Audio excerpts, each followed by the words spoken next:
സ്റ്റാർട്ടപ്പുകൾക്ക് ഏറെ വളക്കൂറുള്ള മണ്ണാണ് കേരളം. ഇത് വെറുതെ പറയുന്നതല്ല. കേരള സ്റ്റാർട്ടപ്പ് മിഷൻ തുടങ്ങിയത് കഴിഞ്ഞ UDF സർക്കാരിൻ്റെ കാലത്താണ്.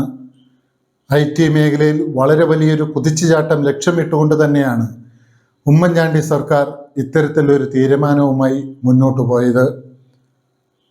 അവിടെ നിന്നിങ്ങോട്ട് ഇത്രയും വർഷങ്ങൾ എടുത്തു നോക്കുമ്പോൾ കേരളം വലിയ നേട്ടങ്ങൾ കൈവരിച്ചു എന്ന് തന്നെ വേണം പറയാൻ. 2016 വെറും 3000 സ്റ്റാർട്ടപ്പ് കമ്പനികൾ മാത്രമായിരുന്നു കേരളത്തിൽ ഉണ്ടായിരുന്നത്.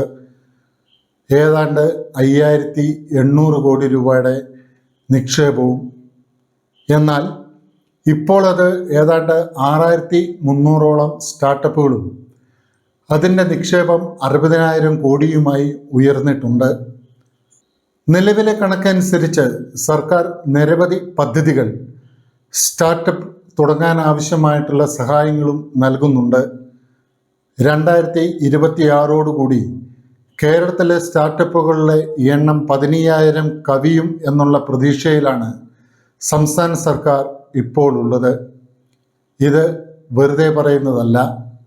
രാജ്യത്തെ തന്നെ ഏറ്റവും മികച്ച സ്റ്റാർട്ടപ്പ് ആയി അല്ലെങ്കിൽ സ്റ്റാർട്ടപ്പിന് വളക്കൂറുള്ള മണ്ണായി കേന്ദ്ര സർക്കാരിൻ്റെ വാണിജ്യ വകുപ്പ് തിരഞ്ഞെടുത്തത് കേരള സ്റ്റാർട്ടപ്പ് മിഷനെയാണ്. അതിന് കൃത്യമായിട്ടുള്ള കാരണമുണ്ട്. ഒരു സംരംഭകന് അത് തുടങ്ങാൻ ആവശ്യമായിട്ടുള്ള സൗകര്യം ചെയ്തു നൽകുക, അത്യാവശ്യം സാമ്പത്തിക സഹായം ചെയ്യുക, നൂതനമായ പദ്ധതികൾ ആവിഷ്കരിക്കുക, ഇതെല്ലാം കണക്കിലെടുത്തുകൊണ്ടാണ് കേന്ദ്ര സർക്കാർ ഇത്തരത്തിൽ രാജ്യത്തെ ഏറ്റവും മികച്ച മണ്ണായി അല്ലെങ്കിൽ ഏറ്റവും മികച്ച സ്ഥലമായി കേരളത്തെ തിരഞ്ഞെടുക്കാനുള്ള പ്രധാന കാരണം. 2016 കേരളത്തിലെ IT പാർക്കുകളിൽ 640 സ്റ്റാർട്ടപ്പ് കമ്പനികളാണ് ഉണ്ടായിരുന്നത്. എന്നാൽ ഇപ്പോൾ അത് 1160 വർദ്ധിച്ചിട്ടുണ്ട്.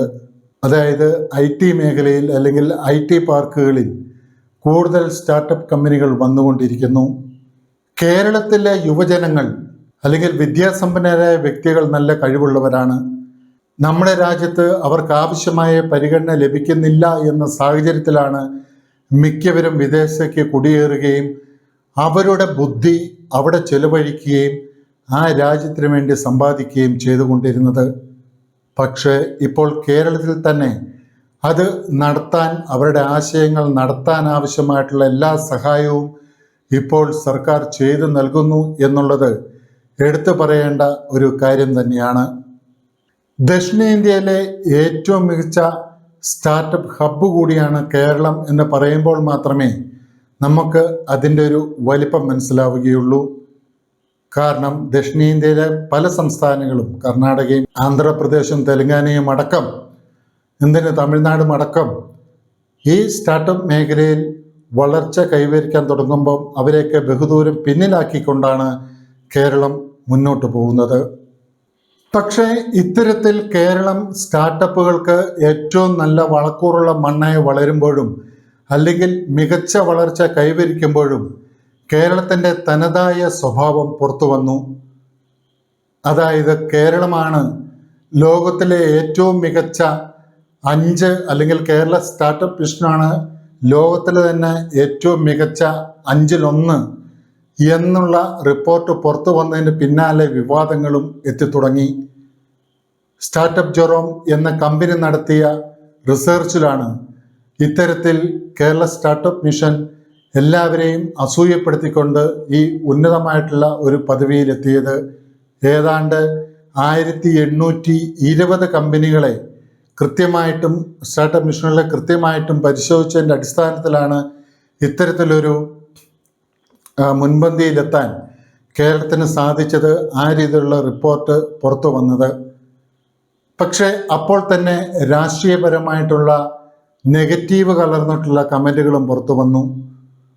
കേരളം ഇത്തരത്തിൽ ലോകോത്തര നിലവാരത്തിലേക്ക് ഉയരുന്നു എന്ന് സംസ്ഥാനം ഭരിക്കുന്ന ആളുകൾ വ്യക്തമാക്കുമ്പോൾ, അല്ലെങ്കിൽ കേരള സ്റ്റാർട്ടപ്പ് മിഷൻ തന്നെ വ്യക്തമാക്കുമ്പോൾ, അത് കാശ് കൊടുത്ത് എഴുതിപ്പിച്ച റിപ്പോർട്ടാണെന്ന് പ്രതിപക്ഷം ആരോപിക്കുന്നു. ഒരു കാര്യം കൃത്യമായിട്ട് ഓർക്കേണ്ടതുണ്ട്. ഇന്ന് പ്രതിപക്ഷത്തിരിക്കുന്നവരുടെ അതേ പാർട്ടി കേരളം ഭരിച്ചുകൊണ്ടിരുന്നപ്പോഴാണ് കേരള സ്റ്റാർട്ടപ്പ് മിഷൻ ആരംഭിച്ചത്.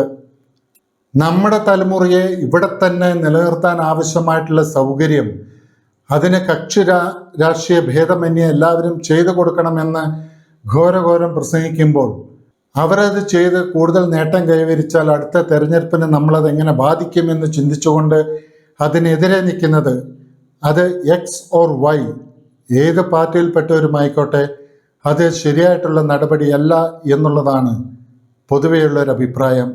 എന്തുകൊണ്ടാണ് വികസന കാര്യത്തിൽ നമ്മൾ പിന്നോട്ട് പോകുന്നതെന്ന് ചോദിച്ചാൽ വികസനത്തിൻ്റെ കാര്യത്തിൽ രണ്ടും എക്സ്ട്രീം ലെവലിൽ രണ്ടറ്റത്തേക്ക് മുഖം തിരിഞ്ഞു നിൽക്കുന്നു എന്നുള്ളത് തന്നെയാണ്.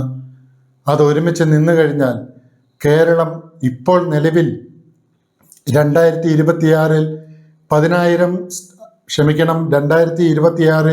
15,000 സ്റ്റാർട്ടപ്പ് മിഷനുകൾ കേരളത്തിൽ ആരംഭിക്കുമെന്ന് പറയുന്ന ആ ഒരു കണക്കിലേക്ക് എത്തിക്കഴിഞ്ഞാൽ 1,00,000-ലധികം ആളുകൾക്ക്, ലക്ഷക്കണക്കിന് ആളുകൾക്ക് നേരിട്ട് ജോലി ലഭിക്കും എന്നുള്ള കാര്യം ആരും മറന്നു പോകരുത്.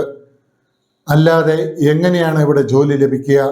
നിർമ്മാണ മേഖലയിൽ ജോലിയില്ല.